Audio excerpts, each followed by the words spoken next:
This morning, as I left my house, I grabbed three things: my car keys, my wallet, my smartphone. Chances are you did the same. And if you're like me, you check your phone and social media early in the morning, before going to bed, and who knows how many times in between. It's so much a part of our daily routine that we don't even realize we're doing it. Not only that, we have little or no idea about what our smartphones and social media might be doing to us.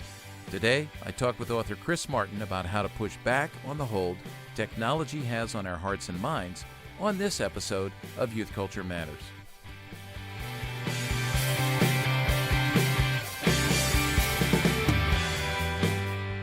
From the Center for Parent-Youth Understanding, this is Youth Culture Matters.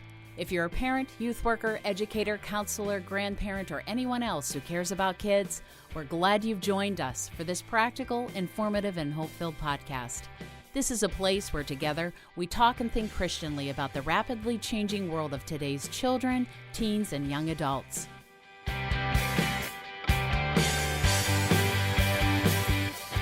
Well, one of the stories some of you have heard me tell from time to time is the story about all the questions I used to get, 15, 16, 17 years ago when I travel to speak in a community or at a church to parents, and we'd be talking about culture, and then there'd always be one or two, and it actually started to get to be more than that as time went on, moms who would come up to me and say, "Hey, I've got a question for you.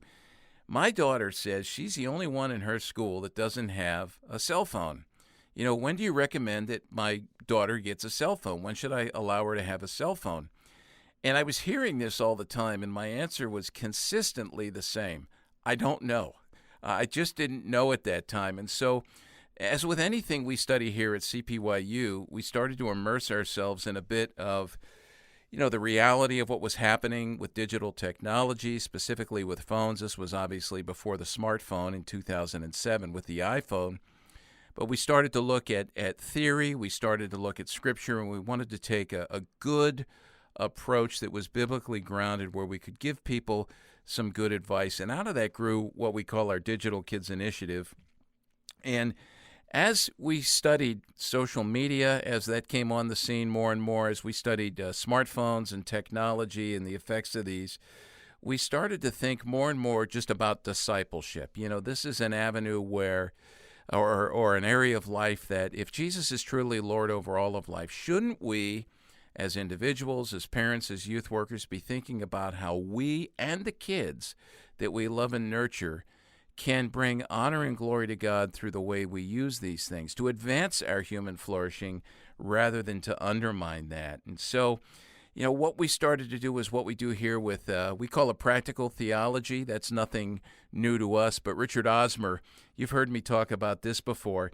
He says, when, as practical theologians, and certainly parents and youth workers, this is us, there's four questions we need to ask. We sit back and we observe. We say, what is going on? We ask, why is it going on? Then we go to the scriptures to think about what ought to be going on. And then we get very practical. How might we respond? How might we celebrate and affirm the things that we see are good, true, and honorable? And then how might we bring about change and lead ourselves and our kids more into conformity to the will and the way of Jesus Christ? And that's why I'm excited to talk today to Chris Martin. Chris Martin has done this, and he's released a new book that just came out at the beginning of February of this year. And the book is called Terms of Service, subtitled The Real Cost of Social Media. Chris has got a great cover, and we're really happy to have you here. Chris is now content marketing editor at Moody Publishers, and he's done a lot of work in social media over the years. And for those of you who are listening who are youth workers, Chris is one of us. He's been one of us for a long time, so he brings a lot of experience to this, and I'm glad you're here, Chris. Hey, glad to be here, Walt, and just really excited to help out however I can, and I hope both our conversation and the book, if people decide to read it, is helpful. And yeah, like you said, man, I'm super passionate about this. I've been working in student ministry about since I was a student. I started serving in the student ministry of the church I was going to when I was in college, just a few years older than the students I was serving. And so getting into plenty of trouble with them while also leading them. Right. And then also all the way to today, I've served on staff as the youth minister at our church, but then now as of right now, I'm just serving as a volunteer in the student ministry. So I'll be there. We're recording on a Wednesday. I'll be there later tonight and helping out there. So yeah, this is obviously something that not only social media, but youth culture and serving students in this way is very close to my heart. So yeah, for sure. Now I have to ask you, when you're there tonight, are you working with middle schoolers or high schoolers or both?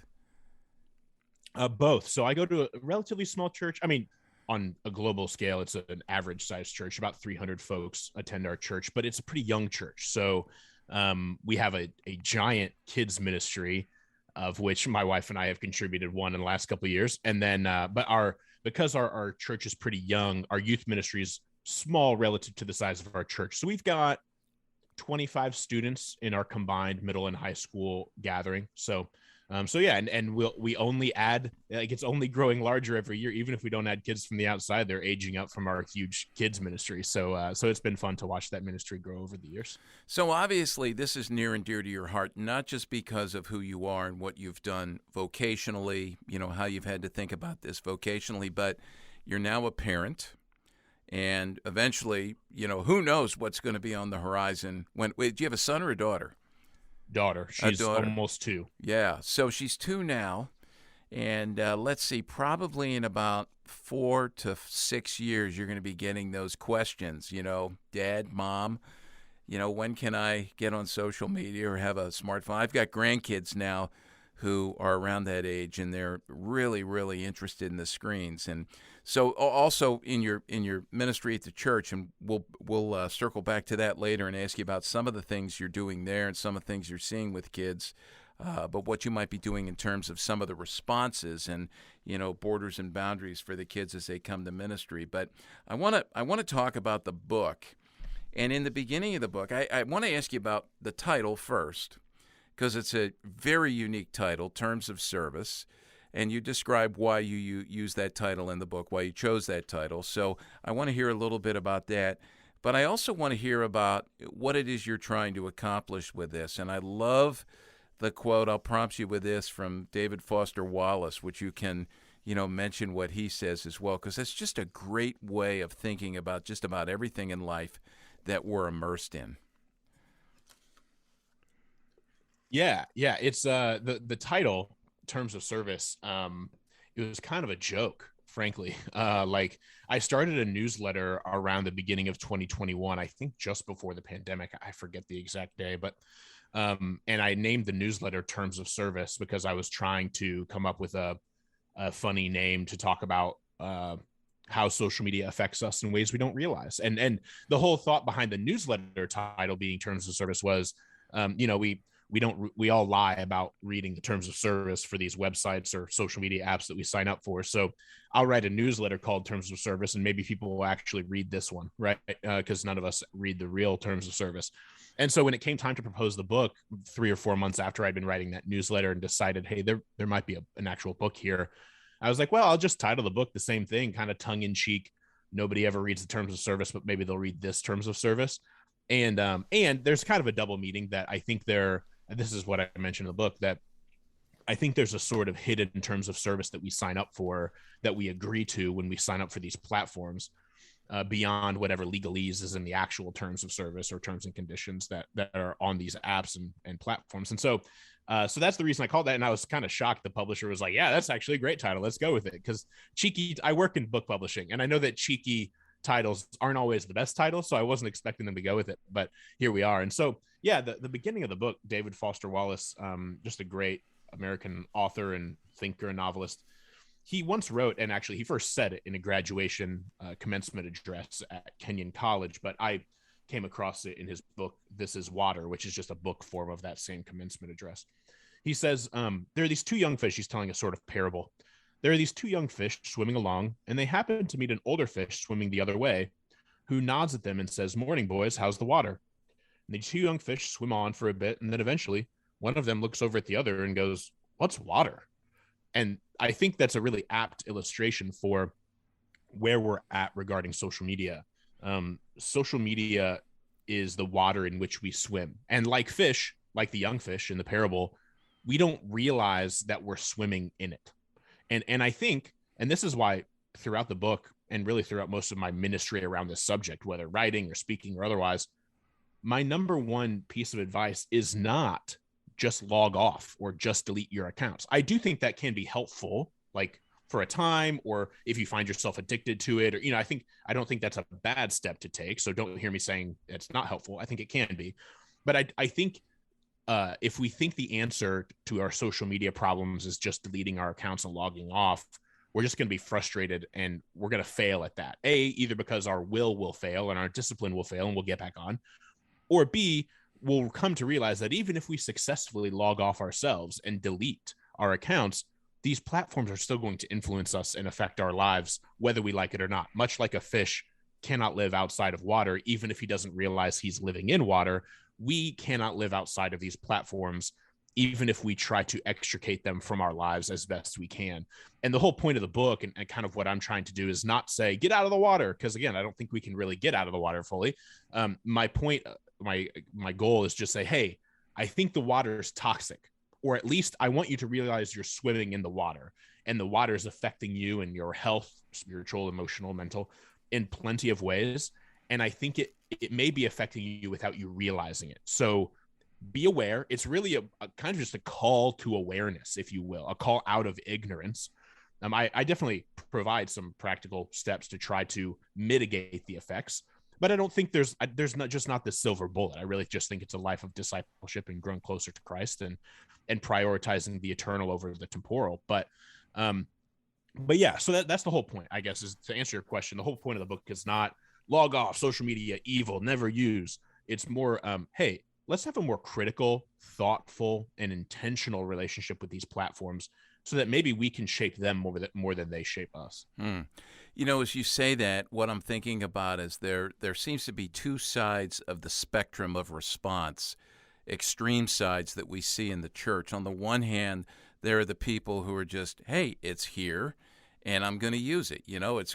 Everybody's doing this. It's going to advance my life. And so there's absolutely no thoughtfulness put into this. I think about on that side, Marshall McLuhan, who said, first we shape our tools and then our tools shape us, which I thought was a brilliant statement long before there was digital technology like we know it now. And, McLuhan, when he talks about that, he says it isn't until a short time later, I think I remember reading, 4 or 5 years later, that we realize how the tools have shaped or maybe misshaped us. I actually think the time on that has shrunk, perhaps, and I hear, many of the parents who, take that approach after a couple of years, now they're wringing their hands saying, I can't peel my kids away from their phones. We've totally lost their attention. They're distracted, they're addicted. So on the one hand, you have that, we're just not cautious. We're just not thinking. We're just going to, as you say with the water, we're just diving in. We don't care. And on the other hand, there's that, like what you just mentioned, let's just turn the whole doggone thing off. And so a parent will say, you're not getting on there. You're never getting on there. I'm just not going to allow you to have it. Well, the problem with that is that we're forfeiting the time we have to nurture our kids into how to use these things in healthy, balanced, God-glorifying ways, and they become adults. And, I've been around long enough to have spent a lot of time with people who were limited by well-meaning, well-intentioned Christian parents, to not have this, that, or the other thing, and then they head off into their adult life, whether it's college or, moving out or something else, and they then go over here and they totally dive into it without thought because they've never been trained. Could you offer some thoughts on that, maybe some practical advice on that as someone who studies this and thinks about it critically and Christianly, for parents who might be tempted to go one way or the other? Sure. As we just talked about, I only have a nearly 2-year-old. So I'm always, though I've worked in student ministry and I've obviously tried to walk alongside parents amid these issues a lot, I'm always hesitant to give parental advice to like teenage parents because I'm not one. So understand that I'm speaking from an unexperienced perspective in that regard. And I recognize let me interrupt you there and just say, you've seen enough, you've studied this enough that you can say to parents, here's what I've seen happen that's been good, here's what I've seen that's been bad, and here are the habits that lead to both, or the practices that lead to both. And I'm sure you're thinking about that, with your own child. Yeah, I mean, the book is dedicated to her, and the dedication says, "For Magnolia Grace, this is why." And it's a bit of a cryptic little message, but what's going to happen is one day she's going to beg me, "Daddy, why am I not allowed to be on social media?" And I'm going to say, "Maggie, go get that book off the bookshelf. Daddy wrote it a long time ago when you were a baby. Pick it up, look at the first page." And she's going to look at it and say, "For Magnolia Grace." "Oh, that's me. This is why." "Oh, this is why I'm not allowed to be on social media." But to your point, I think you're exactly right. And this applies to in a lot of areas of life that parents may differ in terms of conviction and how to handle these things. But I think that, especially in regard to the internet and social media, which is my area of expertise and the only one I'm confident in speaking into, I think parents should be wary of both extremes, as you described, letting their kids dive in and become like screen slaves to their phones or whatever else. And let's be clear, not all screen time is created equally. Like there's some screen time that could be very helpful and very edifying and very good. I think screen time can get a bad rap sometimes because it's not all Fortnite or whatever. It's not all fun or entertainment. Like there are some good things that can be done, but I think their parents should be hesitant toward that. But especially in Christian communities, like I've come across a lot more parents who are super restrictive. And what I've said to parents like that is, wouldn't you rather your kid mess up in your care? Wouldn't you rather your kid make mistakes and grow using these platforms while they're under your roof? Because you're not going to keep them off these platforms forever. I mean, they're going to go off either to college or the work world or wherever else. And they're not going to be, and so then they're going to learn and they're going to have to make mistakes on their own without your care. And if you're, depending on the nature of your relationship, they may not come to you for help at that point. So what I would say to parents is measured, like teach them how to use them. What you said is exactly right. I can't really put it any better. Like teach them how to use them, be gracious when they mess up because you know they're going to, and be grateful that they messed up in your care rather than in a place where maybe they feel lonely and isolated in a spot where they feel as though nobody can help them with the ways in which they've messed up using these platforms. That's really good. I love that. And one thing I think about, we talk here a lot about having a healthy, we need a healthy doctrine of grace, right? But we also need a healthy and vibrant and robust doctrine of human depravity and sin.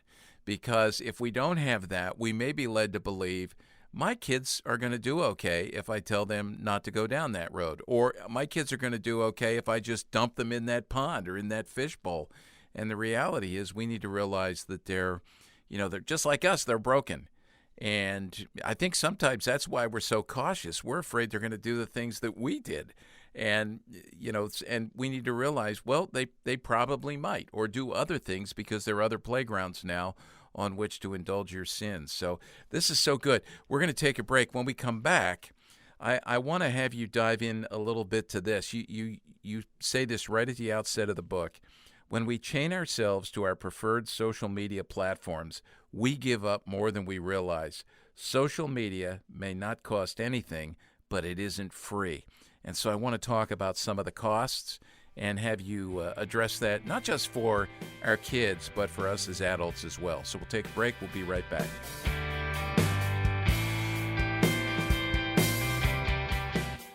If you enjoy listening to Youth Culture Matters and would like to support the ongoing efforts of this ministry, you can do so by visiting cpyu.org/giving to make a donation. Your prayers and financial support make this podcast possible.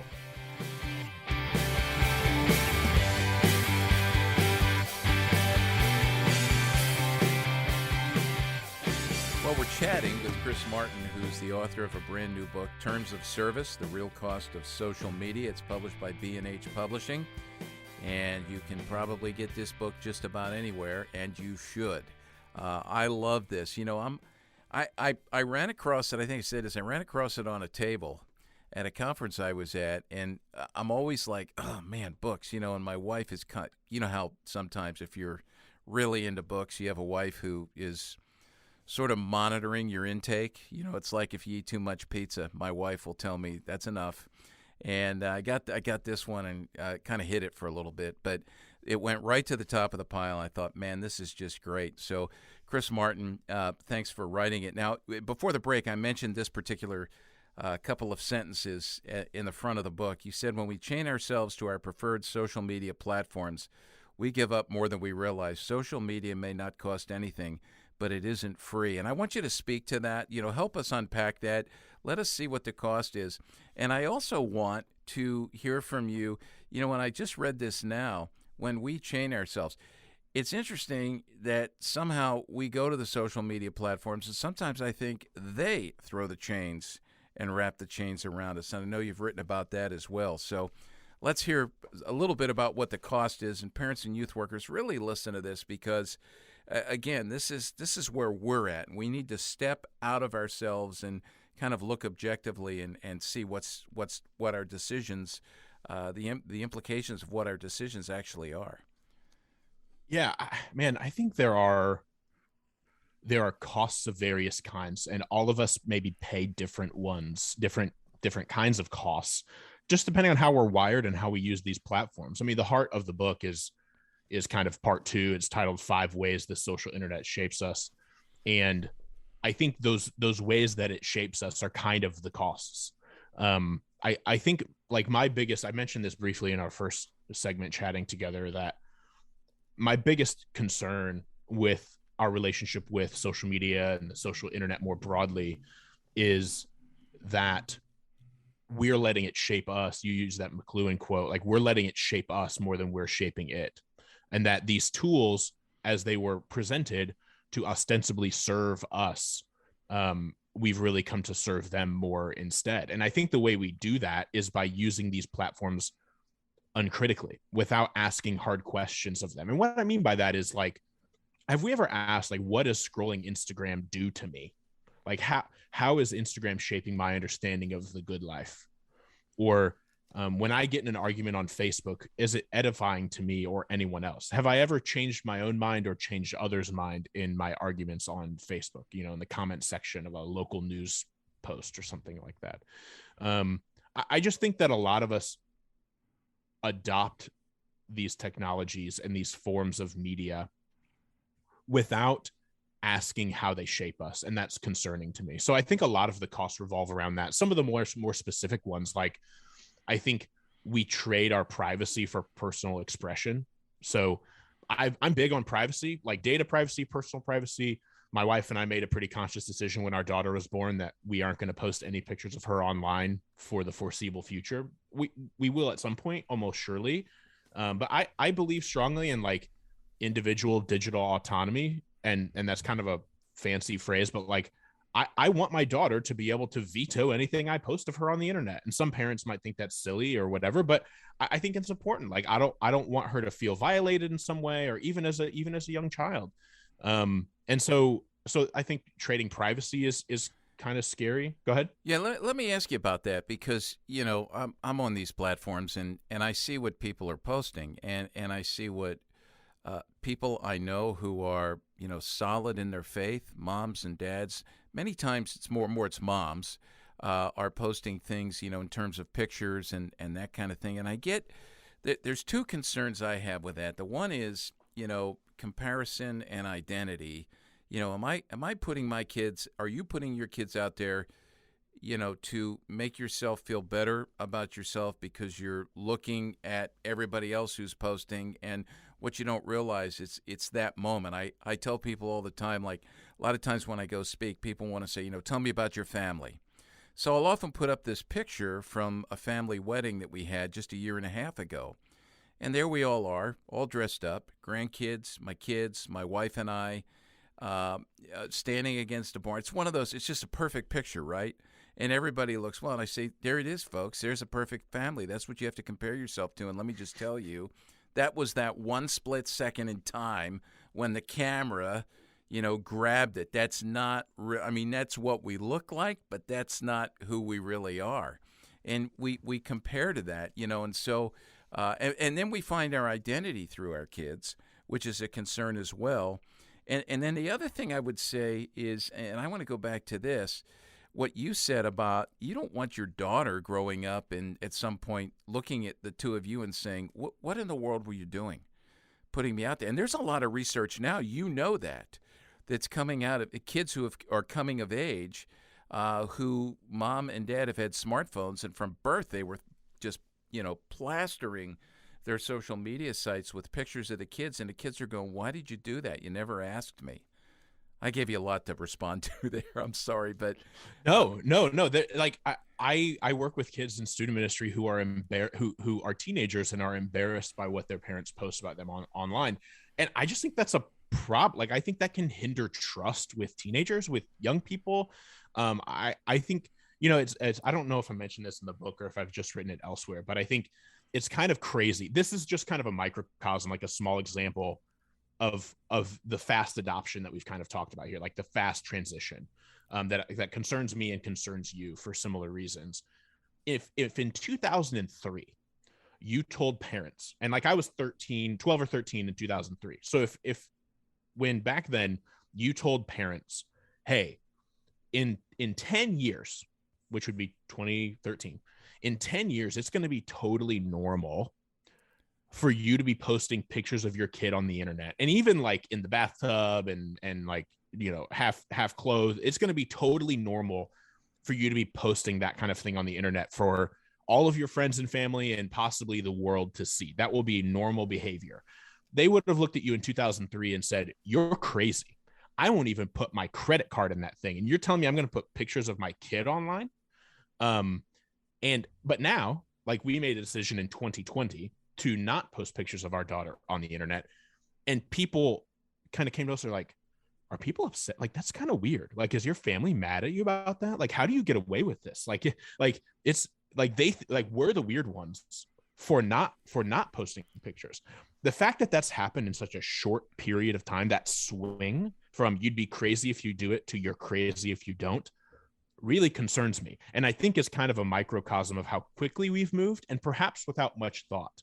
One of the biggest pushback I get, especially in Christian circles for some reason, to this idea is, well, I don't have anything to hide. Like, why do I care if Facebook is like mining my data, or keeping my pictures, or whatever other privacy concerns are of conversation? And I'm like, well, okay, look, I understand maybe you don't care. It's not like some engineer at Facebook's like paging through all your pictures or something like that. But I was like, you do care about privacy, because you close the door when you go to the bathroom. Like, we all care about privacy. We may not want to, like, we don't have anything to hide. You can not have anything to hide and still value your privacy. And I think we should. And I think it's important for us to do that, not only for ourselves, but for our children, like you were talking about. I just don't want, when my daughter is 12, her to stumble across my wife's Instagram or my Facebook and be like, "Now, why'd you do that?" Or what? Like, I don't understand. And that's just not a conversation I want to have. And I want her to be able to veto, like, it's her life. And I don't want to depict it in a way, for all the reasons you described about comparison. And like, I think using kids as content, that's the way I can describe it. Like, using kids as content is one of the most cruel things you can do to a child and not get in trouble for it. I just think it can be really cruel and really, really mean. And even if you're being nice and bragging about your kid, I think it can turn dark quickly without you realizing it. And so yeah, that's some of it, but there's a whole other set of costs too. Yeah, if I can just throw in, one of the things we've been working hard to tell parents is that when you think you're doing a good thing when you're posting your kids, especially in a moment of accomplishment, right? When you're posting it out there, the problem with that is that can backfire on you, because as your kids see that, they start to think, "Man, mom and dad, they're really only impressed with me when I do something great," right? And that creates this pressure for a kid. And if you're in a family with multiple kids and some are higher achievers than others, now you've got the comparison going on among the kids. Look, so much has happened as I've gotten older. Parents, it's interesting to me that, probably 30, 35 years ago, there was this movement that started in the church and elsewhere to think about the way that we were parented influenced us for either good or for bad. And so many people entered into counseling realizing, man, my parents did to me was not really good. Now, whether that's accurate or not in each and every case, I'm not here to judge that. But there's that reality there that I think we need to learn from, that down the road, there could be some fallout from this. You mentioned data mining. We hear a lot about facial recognition. Can you address some of that for us? And it's not just with putting pictures of our kids up there, but the kinds of things that we look for, because I know you go into a lot about the algorithms and how those work, and we just get fed more of what we're looking for. Yeah, so I use the terms social internet and social media somewhat interchangeably in the book, but I use the term social internet more than I use social media because they are different. And I think it's important for us to think about the social internet, not just social media. So it's actually Postman, Neil Postman, who, reading Amusing Ourselves to Death like 5 or 6 years ago, is what really set me on this path of writing, frankly. And he does a really good job explaining the difference between a technology and a medium. So a technology is like the ones and zeros. It's the actual tech, right? So the tech is like the television, that's the technology, or the actual internet, like the infrastructure of the internet, the code and the ones and zeros and the algorithms. That's the technology, if you will. And then the medium is the culture you create on top of that technology. So it's the way you use that technology to create culture. So the television is a technology, but that reality TV show, that local news broadcast, that sitcom, that's all media, because that's culture that you're creating using the technology of the television. On the internet, we have the social internet, which is the algorithms, the code, the ones and zeros. That's all the technology. And the media, the social media, is the funny cat videos and the pictures of our kids, or the pictures of the wedding, or the blog posts that we share. That's the culture that we're creating on top of the technology. And what I think, we talk a lot about the media. We talk about watch this, don't watch this. We talk about things that are good for us to consume and not good for us to consume in ways, we talk about the media a lot. I think we should, I think there's plenty of good conversation that happens around, why we should put certain boundaries on what we watch and don't watch. Obviously, all of that's important. But I think it's important also for us to look a bit more deeply at what you've just described, like at the technologies and how the technologies are shaping us and affecting us in ways we don't realize. The algorithms serving us more of what we want, which because we believe in depravity and original sin, and we recognize that we're broken people, algorithms can often lead us deeper down that road. The algorithms are not designed to redeem our habits and our interests and our desires. They're designed to give us more of what we want. And that can be destructive, depending on how we're using these platforms. And so, yeah, when it comes to some of the more technical things like facial recognition technology, I think that can be a problem. But perhaps the biggest user of that right now is Apple, who Apple has their own problems, especially in their relationship with China and stuff like that. But I trust Apple with my privacy 100%, because Apple makes no revenue off of my data. So I have an iPhone. I'm an Apple guy through and through. I have an iPhone. I use Face ID. Actually, the way we share photos with our family members of our daughter, because we do not live close to our family. We live a solid 7 or 8 hours away from virtually all of our family. We use a shared Apple photo album that's private and only able to be accessed by a handful of family members, because Apple does not share their data, their user data with any other companies. It's all housed locally on iPhones, etc., beyond whatever you put in their encrypted cloud software. So I trust Apple, and one of their values is privacy as a human right. And so that's sign me up. I agree totally. However, when you take a platform like Facebook, who is arguably the most egregious kind of abuser of user data on the internet, they've routinely showed why they cannot be trusted with user data. They profit off it to the tune of tens of billions of dollars a quarter, hundreds of billions of dollars a year. They profit off user data and regularly have accidentally leaked it out and then have lied about that.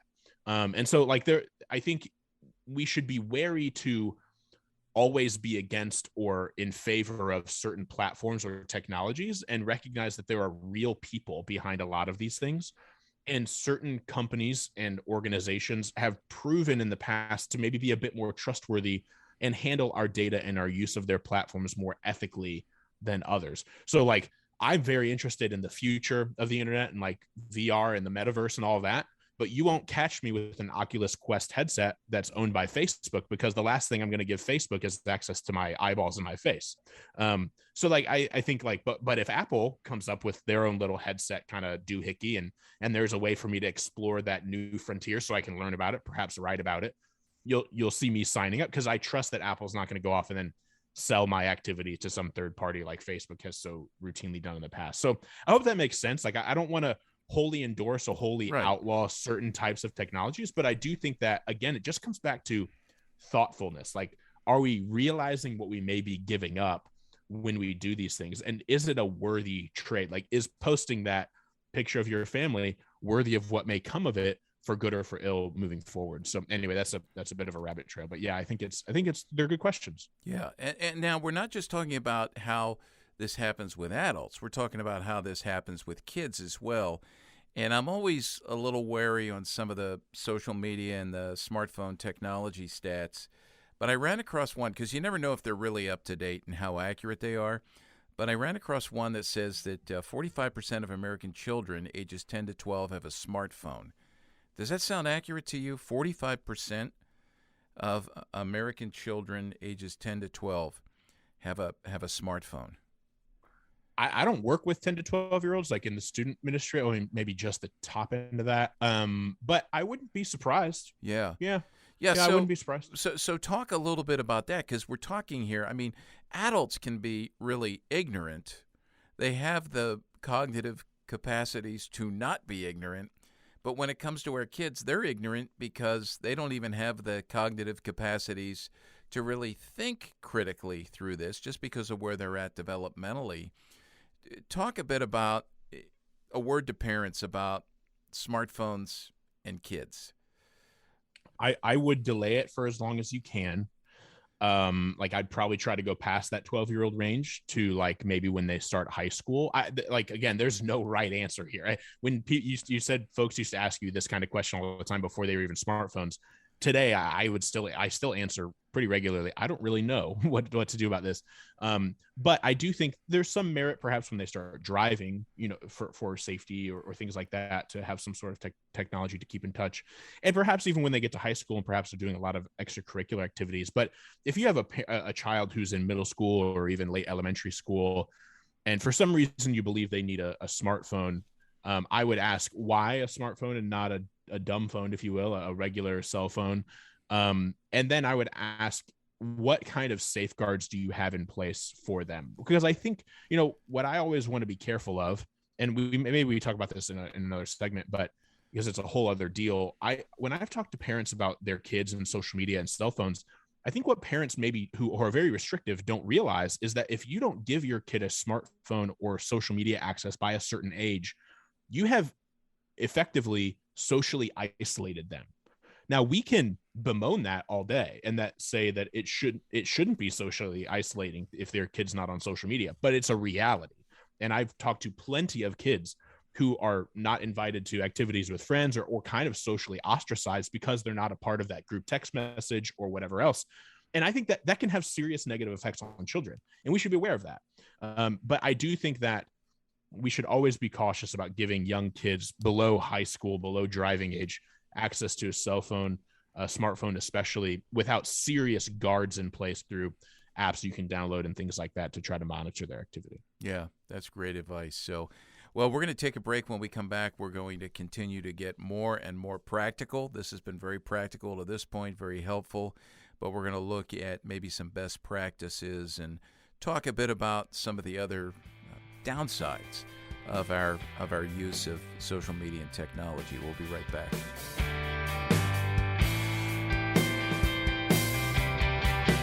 Tens of thousands of kids have been trained by their parents and youth workers to think Christianly about music and media with our How to Use Your Head to Guard Your Heart 3D Guide to Making Wise Media Choices. This easy-to-use teaching tool needs to be in your youth ministry toolbox if you desire to teach your students to integrate their faith into all of life. Jesus calls us to follow him, and that includes following him into the 6 to 9 hours a day of screen time that shape and mold the beliefs and behaviors of our kids. To learn more about our 3D Media Evaluation Guide, And to order a copy for every member of your youth group, go to our website at cpyu.org. Teach your kids to engage with media to the glory of God.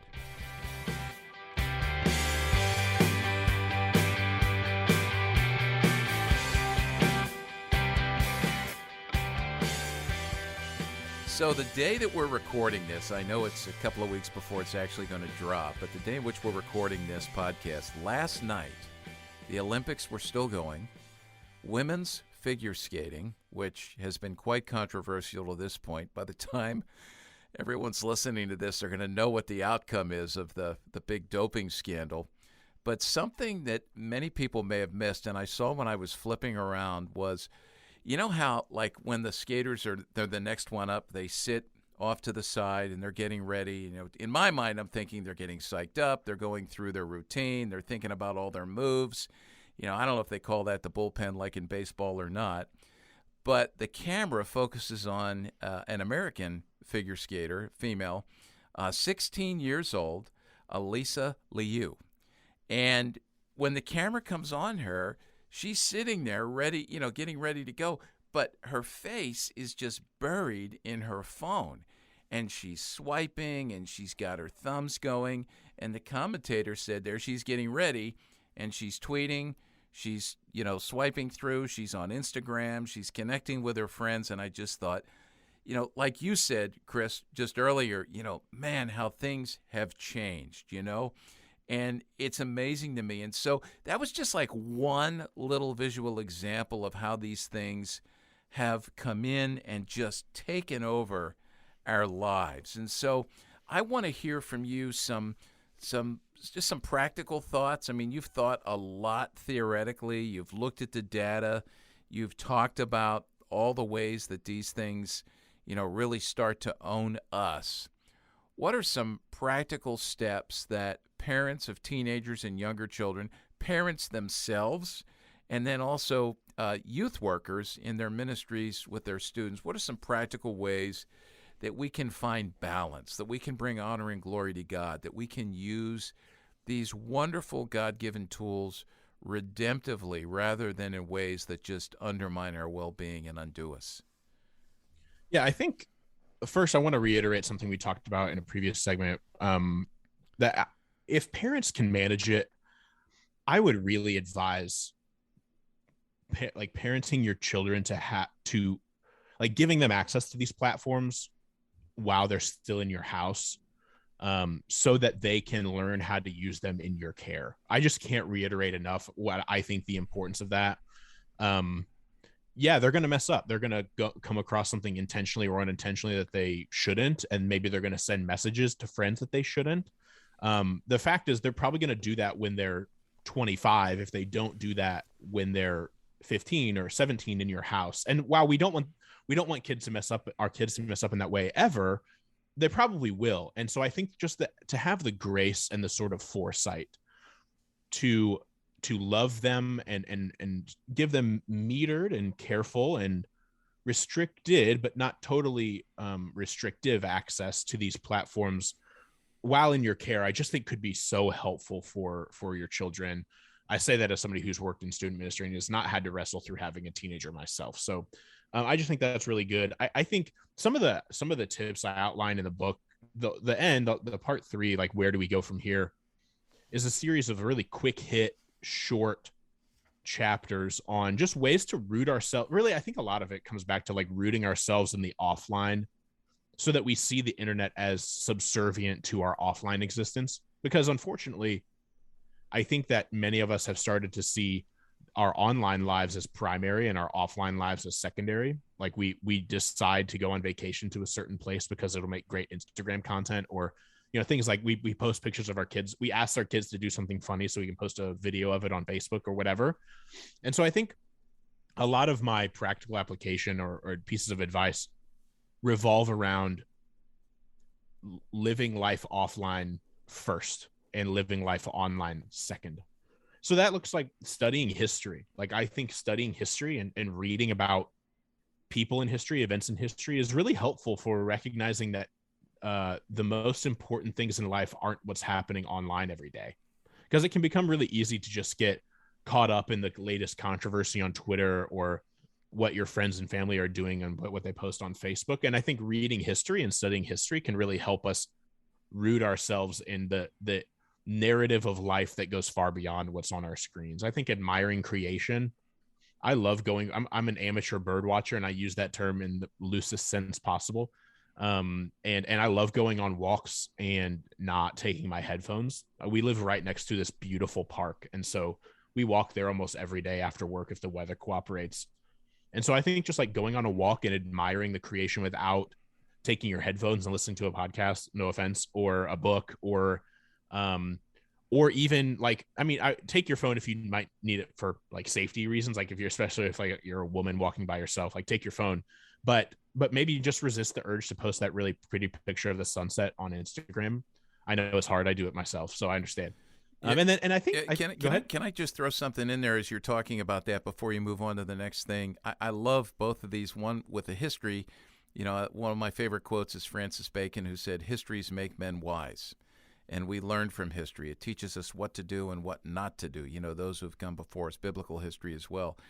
But the whole idea of, I love this, you know, admiring creation, you know, find something. You passed over quickly, but, you know, amateur bird watcher. You know, people who are really into bird watching, I mean, they are just so immersed into that. It's almost a religion for some of them. I've seen them gather at certain places, you know. But to stop and look in a balanced way at the beauty of what God has made. And I call that out because I've discovered that more recently. And I'm just going to say, you are the first person. You mentioned this in your book, John Stott's book on bird watching, right? And I've never talked to anybody else who has that or who has read that. And I have it, and I've read it. And it's just so helpful, you know, the theological, you know, the truths that the birds can teach us. So, I mean, that's just a great example. And I just, all I'm saying is those two bits of advice that you've given so far, I mean, they're spot on. And we need to nurture our kids into this as well. That book is called The Birds Are Teachers, and our shared friend Tony Reinke, I think, is the first person who mentioned it to me. Or no, it was Justin Taylor. Okay, Justin Taylor at Crossway mentioned it to me, and I had to pick it up a couple of years ago. I think you can only get it used now. I don't think it's in print. It's really, so I'm sure you can find it on eBay or Amazon or something. But it's wonderful. It's a short book. He takes, like, it's a picture book, and he's taken all the photography of all the birds in it, and it's just tremendous.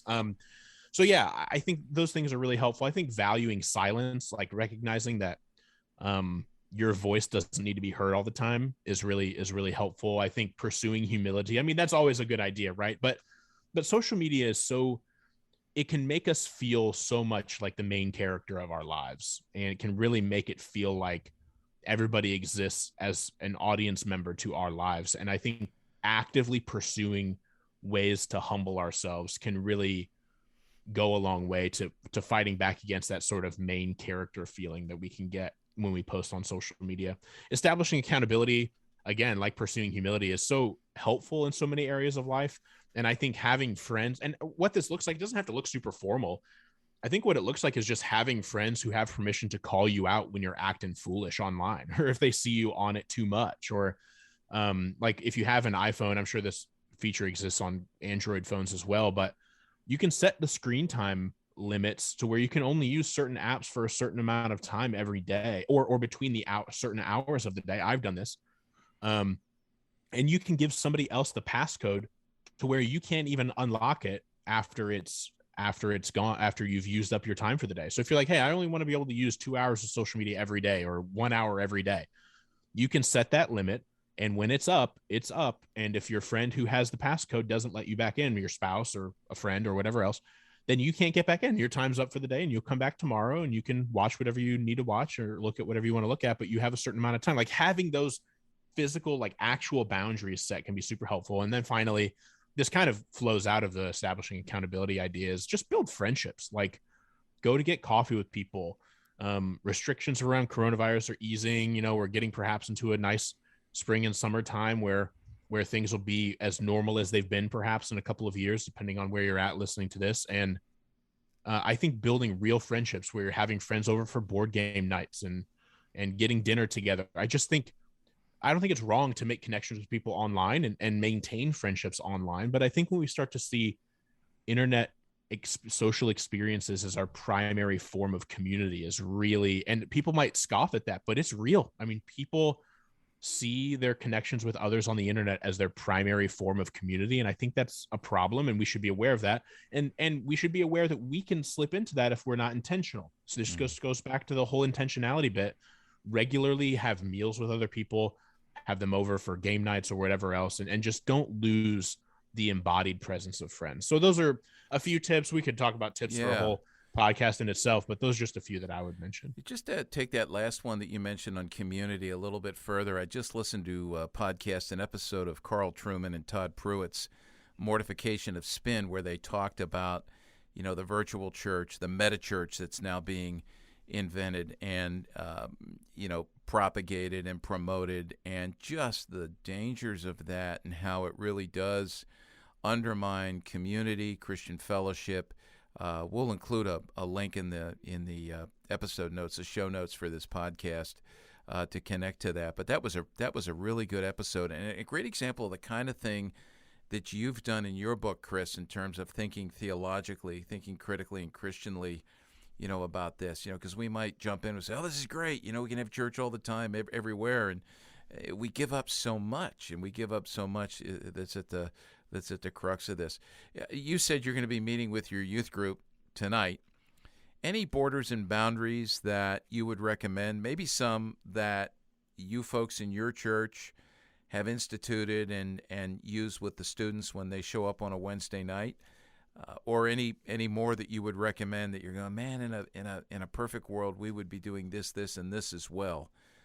What would you have to say to youth workers about that? Because they're always asking. I see it on the Facebook forums, youth ministry forums, news groups all the time.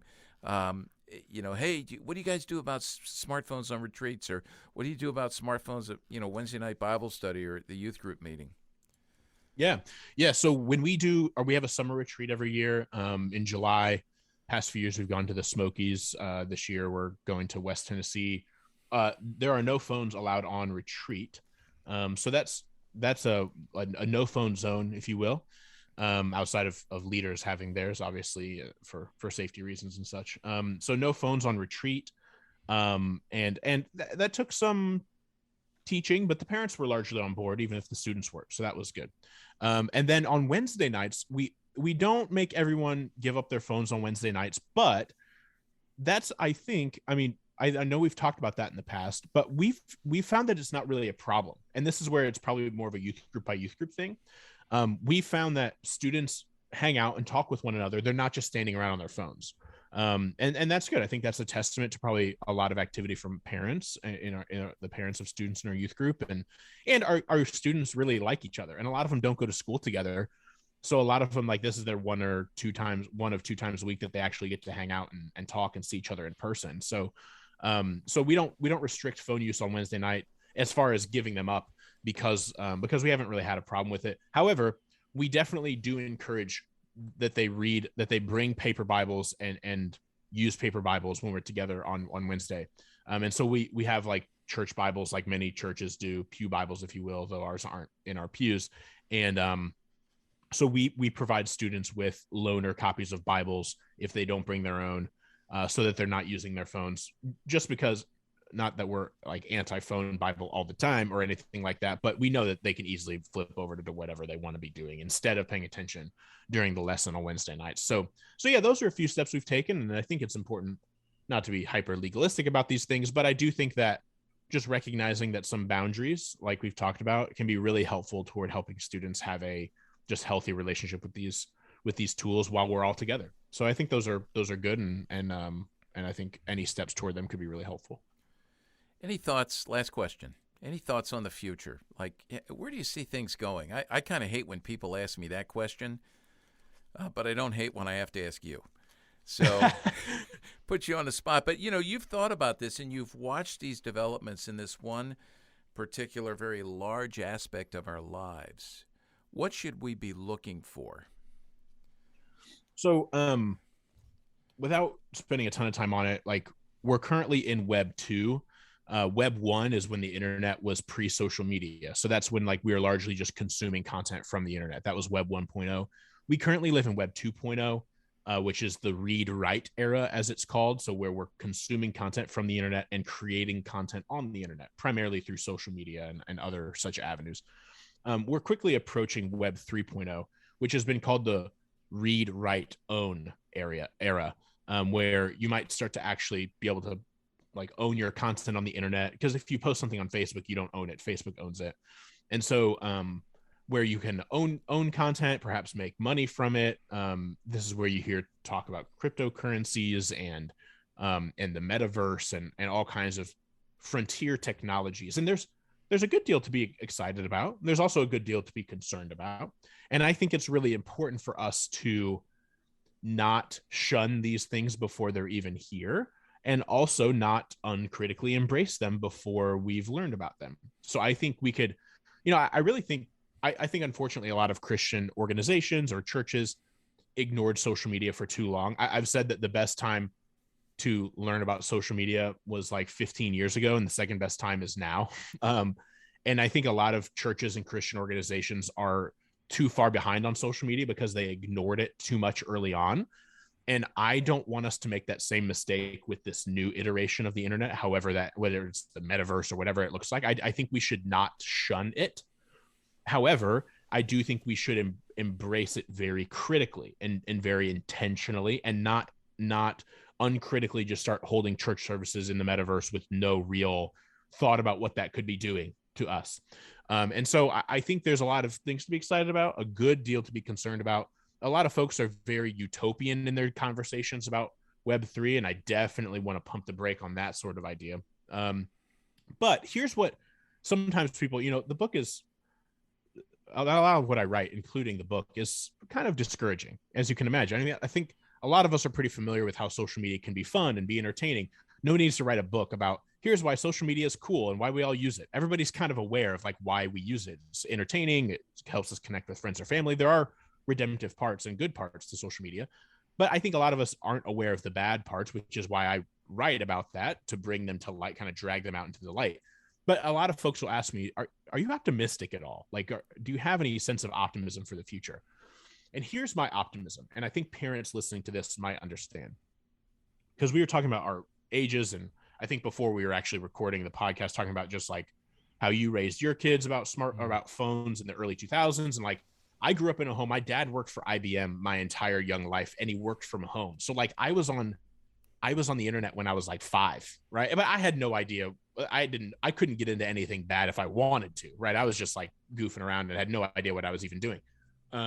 So I have a really long history with this stuff. And so my parents, when I was in high school, I feel bad for my parents, if you will, because they were having to learn how to parent a kid on the internet and with a cell phone before anybody in human history had to do that. Now, there's nothing new under the sun, but this is about as close as we've gotten, I feel.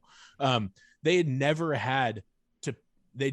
no model. They had no archetype. They had no example of how to parent a kid who could get on the internet and do whatever he wanted at any time. And so I feel bad for them. And I turned out pretty okay, but I made my own mistakes along the way as well. Gratefully in their care before I was out of their care. And so I think where I'm optimistic is that my hope is that teenagers today who we may be collectively concerned about being in youth ministry, frankly, I think a lot of, you may disagree or agree with this. I don't know. I've heard a lot more wisdom out of the mouth of today's teenagers regarding social media than sometimes I've heard out of their parents. Now that I'm not saying teenagers are smarter about social media than their parents are blanket, but I think a lot of teenagers today, even as they make mistakes and use it in foolish ways, kind of have an understanding of the ills of social media in a lot of ways that their parents didn't. And maybe their older siblings didn't 5 and 10 years ago or so. Just because the ills of social media are talked about a lot more today than they were 5 or 10 or 15 years ago, back when I was growing up with these platforms. Back then, it was just all new and cool. And what does this do? And now it's like, ooh, like I've heard a lot of negativity toward Instagram from high schoolers today, much more than I was hearing toward these platforms 10 years ago. And so where I'm optimistic is I think that young people are maybe starting to get a more realistic, balanced view of these platforms than they have had in the past. And where I'm optimistic is in 10 years or so, 15 years, those teenagers today are going to be married and parents of their own. And my hope is in a generation or so, when Gen Z are parenting their own teenagers, that maybe we're moving in the right direction and they've learned their lesson to the point that parents and kids and social media is bound by less friction than maybe it feels like it is today. Does that make sense? Yeah, and I hear you. I'm trying to process it, from my life before smartphones when I was an adolescent. My parents had no clue what it was like for me to walk the halls of my junior high, my middle school, and how painful that was. And I think, what you're saying, I would liken it to that. Yeah. And I'm, what you're giving me here is some hopeful optimism. Obviously here, I mean, it's funny how you talked about, people think you're just so negative because you're pointing out the bad things. I'm thinking to myself, yeah, we experienced that here. I mean, but you became a curmudgeon at a much younger age than I did as a result of that. So that makes me feel a little bit good. But I'm pretty curmudgeonly now, I guess. But, as you look at these things. But I think, too, what you just gave us was something hopeful to pray for. I mean, specifically to pray for our kids that as they grow up, the negative experiences they've had, God would use them in redemptive ways to bear fruit in wisdom as they raise grandchildren, get their parents' grandchildren. And yeah, that's good. I like that. Yeah, I think my parents did as best as they could with what they had, given that they had never had to deal with this before. Oh yeah. But I would like to think that because I dealt with social media as a teenager, I will be a little bit more equipped to parent my child when she's a teenager dealing with social media. Now it will look different, but there will be social media of some kind. Yeah. She will have the ability to connect with her peers in her pocket at all times, whatever that looks like. And so my hope is that because I had that ability and I recognize the havoc that it could wreak, not just because I write on it, because I experienced it, that I'll be able to help her from a sort of experiential perspective that my parents were not able to because they had never experienced it. In the same way, my hope is that today's teenagers in double their lifetime, when they're 30, 32, that they could parent their children with even more knowledge and even more experience. And so I just have hope because we're starting to learn these things more. And I do think, man, like you said, I think it's a great point of prayer that teenagers today, the lessons they learn either from mistakes they've made or just from living life, that they could be even better at parenting kids and their relationship with social media than even their parents have been with them. Yeah. This is so good. I really appreciate the conversation we've had. And for folks who want to get the book, Terms of Service, The Real Cost of Social Media, you don't read this book and then be done with it because, Chris, you actually have a newsletter. Can you tell us about that? Yeah. It's also called Terms of Service, kind of like I mentioned in the first segment. And it's a newsletter. You can go to www.termsofservice.social or just like Google Terms of Service, Chris Martin. The book will come up and the newsletter should come up.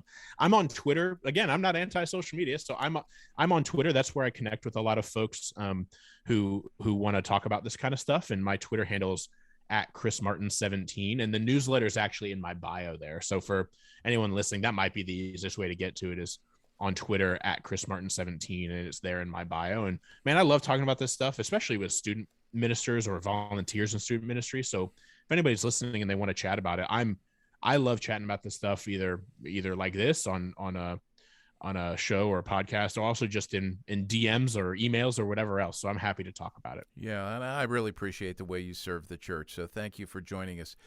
Chris Wagner, can you just say a word about how folks can access the show notes for this, the episode notes? Sure. Go to cpyu.org. On our homepage, look for episode 147 and click on the link, and you'll be able to access all the show notes there and links to all the things that Chris Martin has mentioned in books that have been mentioned, and we'll provide all the links right there on the site. Great, thank you. Chris Martin, thank you. I didn't even. Thanks, man. I didn't even. I'll say this. If first when I picked up your book, I'm thinking, what people think when they see your name. I'm not going there. I'm not going okay, there. But I just went there. So hey, all I'm saying is this: nobody's ever seen us in the same place. Well, about 30,000 people in Indianapolis's Verizon Music Center did one time back in 2009 because we were in the same place. But nobody's ever seen us in the same place. Right, but they were looking at the other one. Yeah, right. You don't know what I do on the weekends. Yeah. Well, we want to have people look at this one. So thank you so much. Thanks, man. All right, folks. We'll talk to you on the next episode of Youth Culture Matters. Thanks for being with us. Thanks for joining us for Youth Culture Matters, a podcast from the Center for Parent-Youth Understanding.